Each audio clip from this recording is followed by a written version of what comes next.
En ese tema vamos a hablar de los tipos de selección.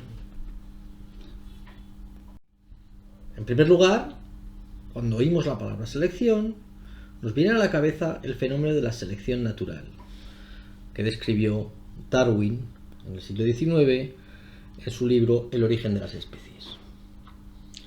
Darwin postulaba que los seres vivos más adaptados, en términos evolutivos, es decir, aquellos que tenían mayor supervivencia y capacidad reproductiva, producen una mayor descendencia.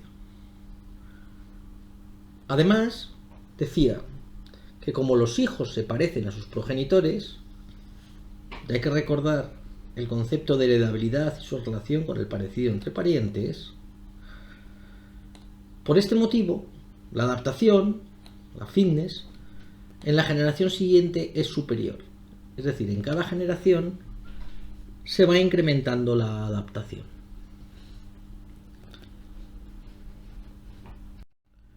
El propio Darwin decía que se dio cuenta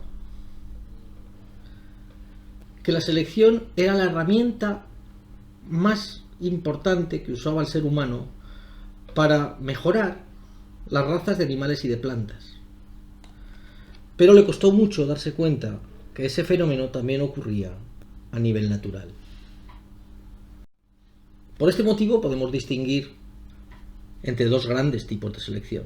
La selección natural, que ocurre en la naturaleza cuando los individuos mejor adaptados por causas naturales dejan un mayor número de descendientes, o la selección artificial, en la que es el ser humano quien decide qué individuos se reproducen y cuántos descendientes dejan en la generación siguiente.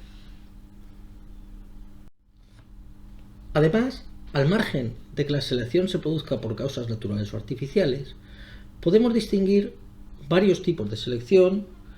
Si la selección se produce en una dirección, y le llamamos selección direccional,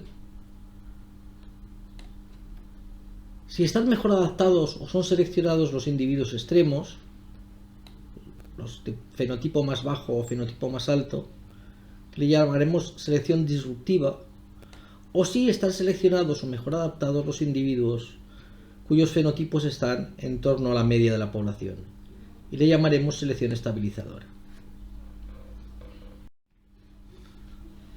Vamos a empezar hablando brevemente de la selección estabilizadora. En ella, los individuos que tienen más probabilidad de dejar descendientes son los individuos que tienen un fenotipo promedio. Por ejemplo, en vacuno, el peso al nacimiento está sometido a selección estabilizadora, porque un peso muy alto implica riesgos durante el parto y un peso muy bajo está asociado a una menor supervivencia. Otro ejemplo podemos tener con el peso de los husky siberianos.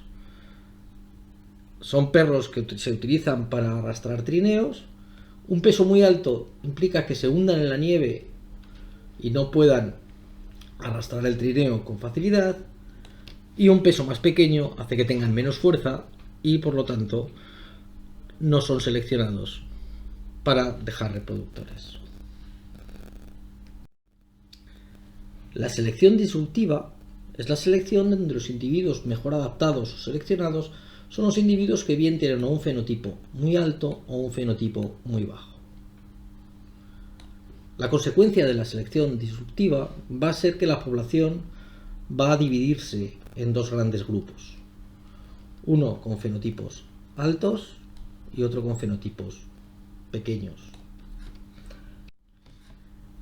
Un ejemplo clásico de selección disruptiva es la que ha ocurrido en el bisón betularia o mariposa de los abedules.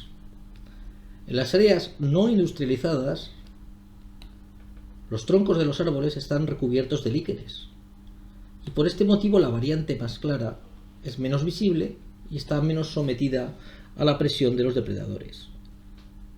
Por este motivo tiene ventaja selectiva. Sin embargo, en áreas muy industrializadas no hay líquenes y es la variante oscura la que es beneficiada y tiene ventaja reproductiva. Por último, vamos a hablar de la selección direccional. En ella, la variabilidad fenotípica que observamos en la población implica que algunos individuos bien los más grandes o bien los más pequeños están mejor adaptados o son seleccionados. Si, por ejemplo, se realiza selección por tamaño, los individuos de mayor tamaño tendrán esta ventaja reproductiva y dejarán más descendientes.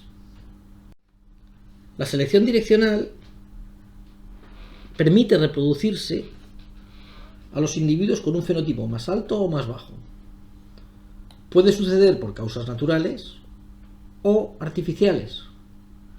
Y esta selección artificial es la que vamos a usar en mejora genética para modificar las características de las poblaciones.